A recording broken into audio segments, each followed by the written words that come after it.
ഗുണ്ടകളെ അമർച്ച ചെയ്യാൻ കാപ്പ നിയമം ഫലപ്രദമായി ഉപയോഗിക്കണമെന്ന് ജില്ലാ പോലീസ് മേധാവികൾക്ക് സംസ്ഥാന പോലീസ് മേധാവിയുടെ നിർദ്ദേശം.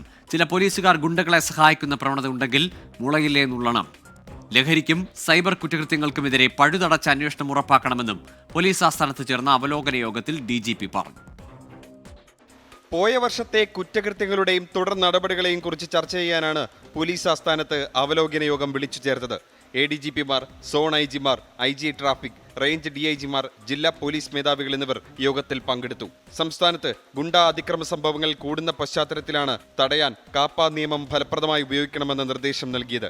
ഗുണ്ടകളെ സഹായിക്കുന്ന പോലീസ് ഉദ്യോഗസ്ഥരെ തുടക്കത്തിലെ തിരിച്ചറിഞ്ഞ് നടപടിയെടുക്കണമെന്നും DGP ഷെയ്ഖ് ദർവേഷ് സാഹിബ് പറഞ്ഞു. മയക്കുമരുന്ന് കേസുകളിൽ ആദ്യ 10 ദിവസത്തെ അന്വേഷണം നിർണായകമാണ്. സ്കൂളുകളും മറ്റ് വിദ്യാഭ്യാസ സ്ഥാപനങ്ങളും ലഹരിയുടെ കേന്ദ്രങ്ങളാകാതിരിക്കാൻ പ്രത്യേക ശ്രദ്ധ വേണം. ഇതിനായി ജില്ലാതലങ്ങളിൽ ആന്റി നർക്കോട്ടിക് സ്പെഷ്യൽ ആക്ഷൻ ഫോഴ്സുമായി സംയോജിച്ച് പ്രവർത്തിക്കണം. 2024 സംസ്ഥാനത്ത് 4500 കിലോഗ്രാം കഞ്ചാവും 24 കിലോഗ്രാം MDMAയും പിടികൂടി. മറ്റു കുറ്റകൃത്യങ്ങൾ അന്വേഷിക്കുന്നതിലുള്ള അതേ ജാഗ്രത സൈബർ കുറ്റകൃത്യങ്ങളിലും വേണം. കുറ്റവാളികൾ ശിക്ഷിക്കപ്പെടാത്ത ഓരോ കേസുകളും ജില്ലാ പോലീസ് മേധാവികൾ പ്രത്യേകമായി പരിശോധിക്കണം. നഗരപരിധികളിലുള്ള മാവോയിസ്റ്റ് പ്രവർത്തനങ്ങൾക്കെതിരെ പ്രത്യേകിച്ചും മലപ്പുറം, പാലക്കാട് ജില്ലകളിൽ ജാഗ്രത പുലർത്തണം. പോലീസ് നിരീക്ഷണം ശക്തിപ്പെടുത്തുന്നതിനൊപ്പം ആദിവാസി ജനതയുടെ ആവശ്യങ്ങൾ കണ്ടറിഞ്ഞ് അവരെ വിശ്വാസത്തിലെടുത്തുകൊണ്ടുള്ള പ്രവർത്തനം ശക്തിപ്പെടുത്തണം. മതസൗഹാർദ്ദം തകർക്കുന്ന ഏതൊരു കാര്യവും അടിച്ചമർത്തണം.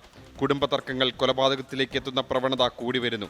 മുൻ വർഷങ്ങളെ അപേക്ഷിച്ച് സംസ്ഥാനത്തെ കൊലപാതക കേസുകളുടെ എണ്ണം കുറഞ്ഞു.